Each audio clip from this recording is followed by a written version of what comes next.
What's up, guys? This is Coach Grant with First Down Training, and today we're going to be talking about, is football safe to play? We're going to give you some tips to help you convince your parents to play tackle football, and if football really actually is as dangerous as everybody paints it out to be. So I think one of the main things that will stop parents from letting their kids play tackle football at a young age is like kind of the injury, I call it myth. I think, like obviously football is a dangerous game. Obviously people are hitting each other every single snap, so it's a very violent sport. But at the end of the day, I think at the youth level, it's not as dangerous as people paint it out to be. I think the problem is a lack of coaching, to be 100% honest with you, but at the same time, like these athletes that are like 9, 10, 11 years old, they don't weigh enough to really be able to pop another kid to where he's going to rattle his brain and get a huge concussion. Like guys, like they just simply don't weigh enough, and they're not that big. So that's one thing that I think a lot of parents don't understand. And also, the one thing that you need to understand also as an athlete, as a parent, is that it's a lack of coaching skills and not enough certifications in the youth football coaching world. I think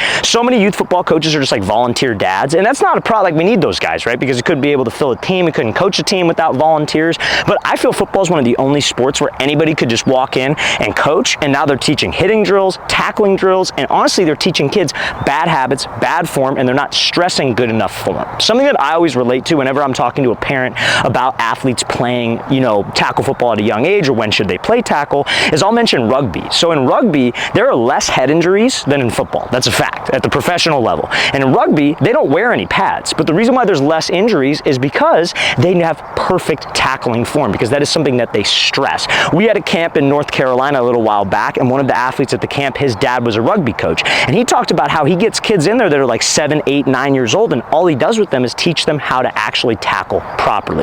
So that's what I feel needs to be stressed more in the youth football world. So I think playing tackle is totally fine. You just need to make sure that you get into a good program with a good coach who knows what he's doing and knows how to actually teach. And I really don't feel there's much danger at all. Now also, fellas, if you are a quarterback or wide receiver watching this video and you would like to train with myself and my staff of coaches, we are going to be traveling out to 10 more cities across the entire country this year for 2-day-long QB and wide receiver training camps. So guys, next up on our camp tour, we'll be coming out to Las Vegas, Nevada. Then we'll be heading out to Seattle, Washington, Chicago, Illinois, Newark, New Jersey, Birmingham, Alabama, Houston, Texas, Boston, Massachusetts, Columbus, Ohio, Boise, Idaho, and finishing off our tour in Los Angeles, California. So guys, local to any one of those cities, we'd love to have you out to one of our 2-day-long camps. All of these camps, our Vegas camp and Seattle camp, are completely sold out. We don't have any more available spots, and the rest of those camps listed will sell out by the end of this month. So make sure you take advantage of that, guys. Go to that very first link in the description below where you could sign up. We'd love to see you out there. Now, when it comes to convincing your parents to play tackle football, that's a common question that I get asked, is like, hey coach, my parents won't let me play tackle football. Like, what do I say to them to maybe convince them to give me a try?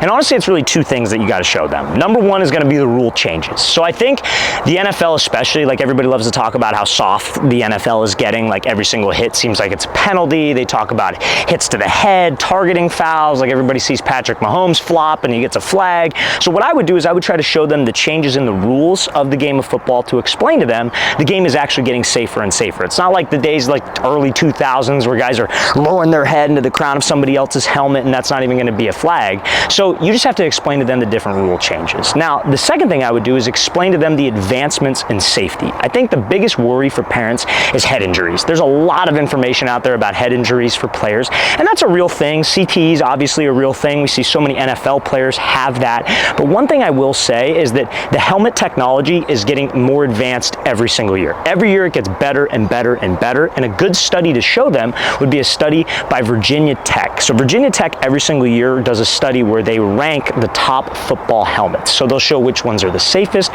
which ones are the lightest, which ones are the best, and I would show them that and be like, hey, if you make this investment into this type of helmet, into this type of gear, that's going to help you just be a little bit safer with the game of football and have an easier time convincing your parents to play.